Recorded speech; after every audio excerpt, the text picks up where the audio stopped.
Hello, everyone. This is Al-Fadi, and thank you again for joining us in this series on refuting the scientific miracles of the Quran.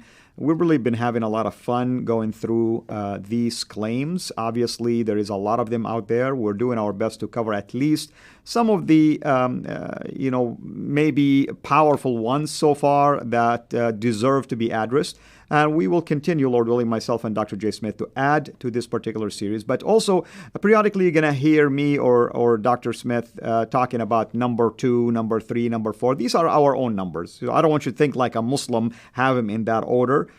This is just to make it easy for you to try to find what we're talking about. But every one of these episodes deals with one claim. So you'll have a title for that claim, and hopefully you can share it with others. And hopefully others, when they Google and search for these topics and how they were refuted, they will come across this series. And with that said, we welcome, of course, your interactions with us, comments, and share with us if you're a Muslim, whether you agree or disagree as well. And if you disagree, why do you disagree? I mean, give us substance to look into and be able to interact with you. Today, we're going to talk about yet another one of those claims found in the Quran, the claim that Solomon was, of course, a wise man, according to the Bible. And the Quran says that he was so wise that he's given even special abilities to communicate with animals, with birds, and even with ants. And with that says, I'm going to ask Dr. J. Smith to address this.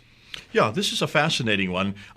Before we say anything, no one's suggesting that God cannot give the ability of Solomon to be able to understand ants or birds. It could. I mean, God has the power to do anything. Absolutely. That's certainly within His power.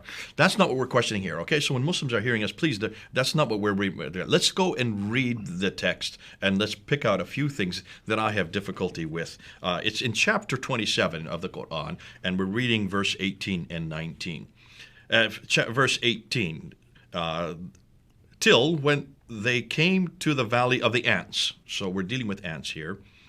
One of the ants said, "O ants, enter your dwellings, lest Sulaiman," which is Solomon, "and his hosts should crush you while they perceive not." So here you have ants talking to each other. Be careful, ants. Let's get inside. Otherwise, we might be crushed by Solomon and his army as they walk across. So he, this is verse 19, Sulaiman, smiled, amused at her speech, and said, "My Lord, grant me the power and ability that I may be granted your favor." So here he is. He's listening to the ants. He can hear the ants speak. Now, can Solomon hear ants speak? Is that possible to do so? God in His power can do anything. The difficulty I'm having here is, what and how do ants speak? Have you ever heard an ant speak? I mean, if we're talking whales, we know whales make noises. Okay. But ants, I don't know. Do ants speak? Have you ever put your ear to the ground? Never heard anything. Has there ever been any recording of ants speaking? The answer is no. They signal to each other in some way. Well, actually, they don't signal. There is a way that ants do communicate. And if you look at any program on ants, go on BBC. In fact, there's some great programs about the ants, enormous amount of programs, because they're such industrious little creatures. And they're moving quickly. And then they all of a sudden stop. And then they actually, their heads come together. And what are they doing? They're not talking. Notice what they're doing. They're antennas. And antennas touching each other. And what are they doing? They're exchanging pheromones, chemical. There's no noise whatsoever. The only noise you're hearing is their feet hitting the ground. That can be picked up, but that's not communication. The communication is the antenna exchanging chemical pheromones. If that were the case, was Solomon given these antennae? Yeah, I mean, here's something I'd like to ask Muslims. How would you explain? How did he hear the ants speaking? How was he able to understand what they were saying and be able to smile unless he had either had pheromones? I'm not saying it's impossible. I just like to know how this was done. And I think what was happening here is if my sons love to watch cartoons, and there's a beautiful cartoon about ants. And you can see the ants on the ground, and they're yelling out loud. And you can imagine even when you look and observe an ant, you could assume that they're talking to each other, because though they're so small, I can imagine a man would think that ants spoke. In 7th century, this would be quite normal. So that it could be quite normal that God would give them the ability to be able to pick up what they were saying in whatever language. We now know today that's not how it happens. It doesn't happen through any any noise or any type of vocal communication. There's no sound waves. It is all through chemical exchange. Absolutely. And I mean, this incident would have taken place around the reign of Solomon, about 1,000 years before the time of Christ. Nowhere in the Old Testament, for instance, did it talk about such a special gifting that was given to Solomon. I mean, we read about a lot of strange, things that happened, basically. Why would God hide something like this from us? He could have said, I granted him that, power to be able. Could I exchange? And I tell you where I think this comes from? Yeah. If you look at chapter 27, almost the entire story of Solomon, because he doesn't only talk to ants, he also talks to a bird, right? The hoopoe bird. That's right. Name known as the hoopoe bird because of hoopoe, hoopoe. Mm-hmm. That story of the hoopoe bird and Solomon, that story, along with the ants, and also everything that the hoopoe bird does, flies down to Sheba, meets the Queen of Sheba, who talks to him as well. So here, both the Queen of Sheba can talk to birds, and Solomon can talk to birds. Well, that's a little bit more understandable, because birds do make sounds, and you can pick that up with your ear. Anyway, she comes up with the hoopoe bird up to meet Solomon because he's too busy marching his birds, getting them ready for battle, left, right, and they fly up over the enemy and they drop stones with the name of the enemy on the bottom of the stones, and they kill the enemy that way.